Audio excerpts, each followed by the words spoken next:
үздэг байгаа. Тэгэхээр харьцангуй хэрэглээнд хялбархан ийм нөхцөл. За үйл үг маань гүйвлэгчээр төгссөн байх юм бол сэё хэрэглээ сэё гэхээр төгссөн байх юм бол шууд сэё нөхцөлийг заалгадаг юм байна. За нам дээр өгсөн жишээ харъя. 우유를 주세요. 우유를 주세요. 수 өгөөч. Тэгэхээр 아래 에레 хэлбэр маань хүсэх хэлбэр дээр орохоор монгол хэлэн дээр 아ч, 어ч, ээж гэдэг ийм хэлбэр рүү шилждэг тийм ээ. 자, 여기에 앉으세요. энд суугаарай. 자, 앉다 гэвлэгчээр төгсөн учраас энэ авсан байна. 8시에 학교에 오세요. 단작 сургууль дээр ирээрэй.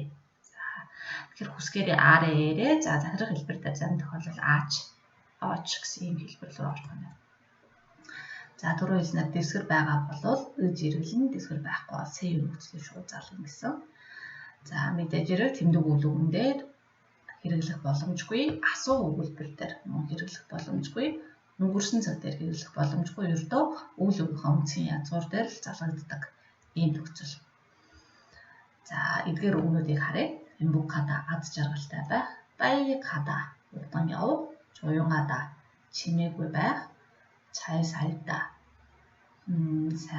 сайн амьдрах, 맛있게 먹다 амтархан хооллох, 열심히 하다 хичээнгүйлэн хийх, 앉다 суух. За ийм үгнүүд. Тэгэхээр 행복하다, 조용하다 гэсэн эдгээр үгсүүдийн маань хувьд тэмдэг монгол хэлнээр тэмдэг үгийн хэлбэртэй байгаа боловч солонгос хэлний хувьд байдал заасан үйл үг гэдгээр хэрэглэгддэг, 상태, 동사 гэдгээр хэрэглэгддэг ийм үйл үгсүүд байгаа.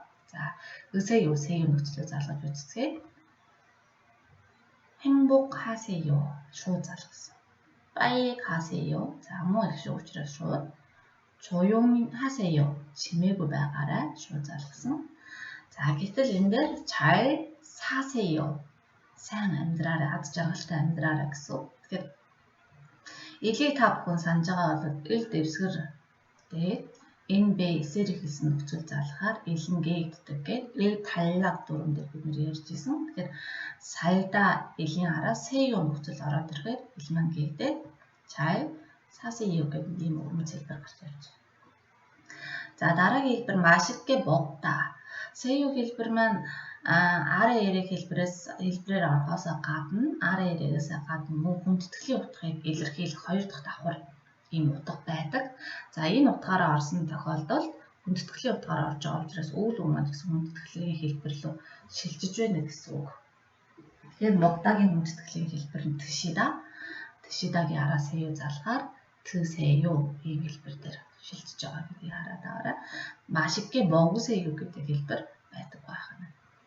열심히 하세요. шууд залгаж 앉으세요. гэвлэгчээр төгсөн учраас 이 орлоо 앉으세요. За энэ үйл өгнүүд дээр маань залгагдсан байна. За тэгвэл хэдүүлээ хамтдаа үйлдвэрийг хургаж үзье. За эхний жишээ дээр 이 영화를 보세요 гэсэн жишээ гарч ирсэн байна. За дараагийн үгсийг харъя. унших, 읽다, хийх, 하다, уулзах, 만나다, ирэх, 오다, аялах, 여행하다, утсаар ярих, чоноор 걸다 байдаг. Гэхдээ би өөрөө утсан дээр залгаад хийж байгаа тохиолдолд чоноор 걸다. За манайх руу яриараа залгаараа бол чоноор 하다. За энэ бэлгийг авах гэхээр худалдаж авч байгаа тохиолдолд 사다. Хүний өгсөн зүйлийг авч байгаа тохиолдолд 받다. За өгүүлбэрээр хургаж харцгаая. 이 책을 많이 읽으세요. 일을 잘 하세요. 하다 шууд залгагдсан байна. 선생님을 빨리 만나세요. 우리 집에 오세요. 외국에 여행하세요. 우리 집에 전화하세요. 이 선물을 받으세요. 자, энэ дээр алдаа гарч ирсэн байна тийм ээ. 선물 хэлвсэг байх хэвээр. 이 선물을 받으세요. Энэ бэлгийг аваарай.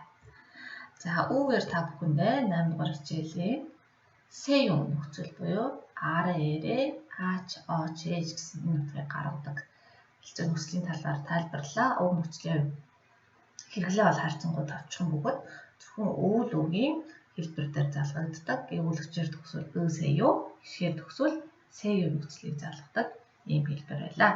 За дараагийн хичээлээрээ та бүхэндээ 9 дугаар хичээлийн нөхцлүүдийг цувралаар хүргэх болно. За 9 дугаар хичээлийн маань өөро, өөё, доо гэсэн ийм 3 нөхцөл гарч ирж байгаа. За дараагийн хичээлээр уулзцгаая. Баярлалаа.